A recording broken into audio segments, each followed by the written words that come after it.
পরের দিন নামাজ পড়ে আমরা আসছিলাম টুপি কেনার জন্য। যদিও টুপিটা কেনা উচিত ছিল নামাজের আগে, তাহলে নতুন টুপি দিয়ে নামাজ পড়া হয়তো। তো যাই হোক, সমস্যা নাই, এটাতে দিয়ে তারাবি পড়া হবে এবং হলো ঈদের নামাজও পড়া হবে, অসুবিধা নাই। আসলাম বাজারে দিয়ে, তখন যাচ্ছি বাজারের ভিতর দিয়ে। বাজারের ভিতর দিয়ে যাওয়ার সময় দেখতেছি পুরুষের তুলনায় মহিলার সংখ্যা বেশি। শুক্রবারের দিন, তারপরে এত মহিলা কই থেকে আসছে আল্লাহ জানে ভালো। ক্যামেরা তাদের দিকে ধরতেছি না, তারপরেও দেখা দুই একজন যদি চলে আসে আন্তরিকভাবে দুঃখিত। দোকানদারেরাও খুলে বসে আছে শুক্রবারে। নর্মালি আমাদের এখানে শুক্রবারে দোকান বন্ধ থাকে, কিন্তু আজকে দেখতেছি দোকান খোলা আছে। মানে ঈদের মৌসুম চলে আসছে বলে এরা মনে করতেছে ঈদের মৌসুম চলে আসলে এরা দোকানপাট খুলে রাখে। দোকানে কাস্টমারও আছে অল্প কিছু, না থাকা নয় একেবারে, এই যে নাই তাও না। দোকানদারেরাও আশা নিয়ে আছে।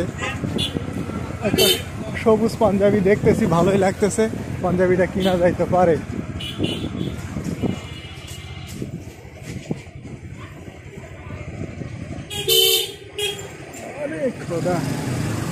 আরে বয়স্ক মানুষ দিচ্ছেন ধরতে।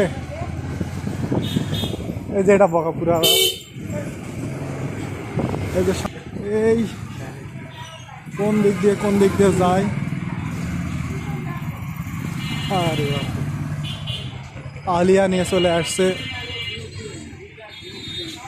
এই যে একটা দোকান দেখতেছেন, হক মেডিকেল স্টোর, এই দোকানটাকে আমি কোনো সময় আইসা খালি দেখতে পাই নাই। সব সময় সিরিয়াল ধরে লোকজন কিনে।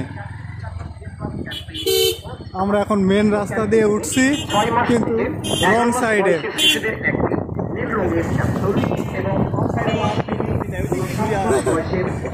আমাদের ওই দিক দিয়ে ঘুরে আসার কথা, কিন্তু আমরা সেটা মানি নাই।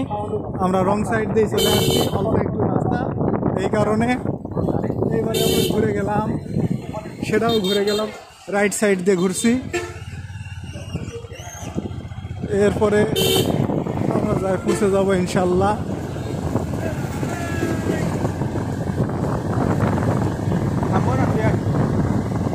তোমার ইচ্ছা, চলো বসে গল্প করি। তাহলে এখানে নামলে তো তোমার